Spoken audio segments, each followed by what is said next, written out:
Fala pessoal, afinal de contas, né, por que o presidente do INSS foi demitido? Eu imagino que essa altura do campeonato todos vocês já devem estar sabendo, né, que o presidente do INSS foi demitido no dia de hoje e no seu lugar já tem aí um nome que está sendo indicado e eu queria conversar um pouquinho com vocês sobre as razões dessa demissão e o que a gente pode esperar a partir disso daí, né?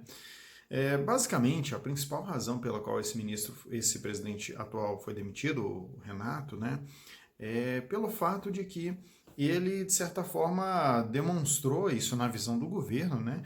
Ele demonstrou uma falta de capacidade de lidar com o problema do INSS, né? O INSS que veio ao longo dos anos aí acumulando processos, acumulando estoque de processos, né? Chegando agora aí na casa dos 2 milhões de processos parados, né? Pendentes de análise do INSS. E ele não soube prever, isso na visão do governo, né? Ele não soube prever, dentre outras coisas, que quando eles implementassem a digitalização de processos, qual seria a consequência disso? E qual foi, né, efetivamente a consequência disso? Quando eles criaram essa possibilidade de que 96% dos serviços do INSS pudessem ser solicitados de forma digital, isso de certa forma facilitou bastante a solicitação, né? Facilitou os pedidos, só que agora você pode pedir com mais facilidade. Isso não significa que esses pedidos vão ser processados com a mesma facilidade. No final das contas, o que você faz é aumentar a sua fila, né? É mais gente pedindo, né? Com mais facilidade, com mais rapidez. Então, é mais gente fazendo solicitações e isso naturalmente faz com que o estoque aumente, né? Então, eles, de certa forma, deveriam ter percebido que, olha, tudo bem, se a gente está indo nessa de digitalização, se a gente vai aumentar, vai facilitar a entrada de novos processos, a gente precisa também se precaver aqui para lidar com esses novos processos que vão entrar, com esse possível aumento de volume. Então, esse foi um ponto aí que foi meio que negligenciado por ele na visão do governo e que foi um dos motivos para a demissão. Um outro motivo para a demissão, né, foi essa passagem agora pela reforma da Previdência, que não foi muito bem organizada internamente no INSS. Né? Nós tivemos a aprovação da reforma da Previdência e para que os servidores do INSS possam tratar novos pedidos de aposentadoria, pedidos feitos após a aprovação da reforma, o que é necessário? É necessário que haja alteração de legislações internas do INSS, porque a alteração, né, a reforma da Previdência é uma alteração na Constituição. Mas para o servidor trabalhar no dia a dia, e isso vai acontecer quando você for servidor, você vai perceber que no dia a dia você não fica trabalhando com a Constituição na sua mão.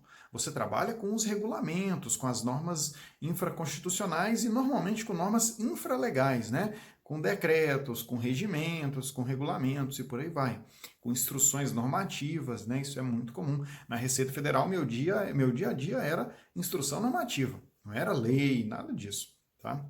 Então, era necessário que, então, logo a reforma da Previdência fosse aprovada, o regulamento, né, os normativos internos do INSS fossem atualizados. Isso demorou bastante, e enquanto eles não são atualizados, os servidores ficam numa grande insegurança para tratar esses novos casos. E, além disso, tem um outro problema, né, que tem a parte dos sistemas. Não é só mudar o regulamento, né?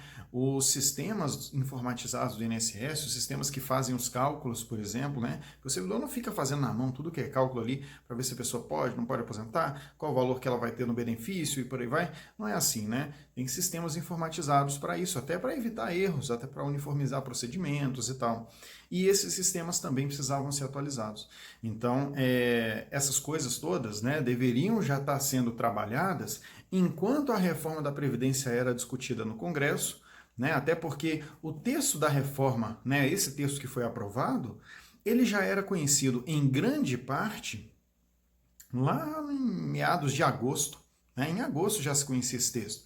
Depois teve uma outra coisa que foi cortada, uma outra pequena modificação, mas já se conhecia. Isso era muito mais fácil já vir trabalhando nisso para, uma vez aprovada a reforma da Previdência, na sequência você já ter também sistemas informatizados, os regulamentos também atualizados, mas não foi esse o caminho, né? O que aconteceu foi que esses pedidos, e está acontecendo até hoje, tá? É que esses pedidos que estão sendo feitos após a reforma, eles estão parados. Não tem como analisar eles. E a previsão, o último dado que eu ouvi, pode ser que esteja errado, mas a última informação que eu ouvi foi que a previsão é que lá para março é que nós devemos ter essas atualizações, tá? Então até lá esses pedidos vão se acumular. Então, pessoal, por conta desses aspectos, né, observou-se aí que, pô, não, realmente esse presidente do INSS aparentemente não tem capacidade de gerir.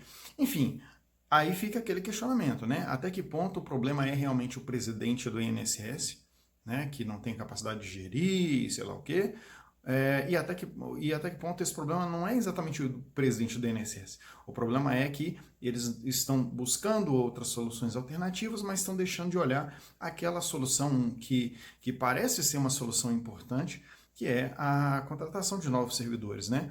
A oxigenação do quadro.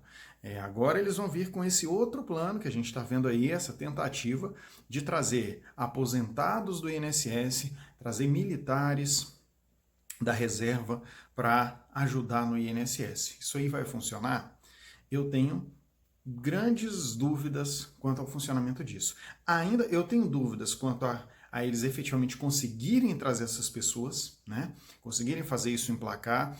Já deu para ver que eles não vão tentar trazer só militares, porque realmente o TCU não deve topar isso daí. O ministro relator desse caso lá no TCU é o ministro Bruno Dantas e parece que ele já se manifestou deixando claro que, olha, desse jeito não, tem que ser uma coisa mais isonômica, trazendo civis, trazendo militares. Então, esse é o caminho que o governo deve tentar para não bater de frente com o TCU. E aí é aquela coisa, vão tentar isso daí. Se vão conseguir realmente emplacar, é outra história, pode ser que eventualmente isso seja questionado na justiça, enfim, tem uma série de caminhos possíveis aí. E se conseguirem emplacar, se conseguirem trazer essas pessoas, né, esses temporários aí, aposentados e da reserva militar, se essas pessoas vão entrar mesmo com capacidade de ajudar a dar velocidade mesmo e reduzir esse grande estoque de processo. Nós vamos acompanhar isso aí na sequência. Vou deixar uma notícia aqui, ó, um link aqui na descrição do vídeo para vocês verem mais detalhes sobre essa troca da presidência do INSS. Tá joia? Valeu!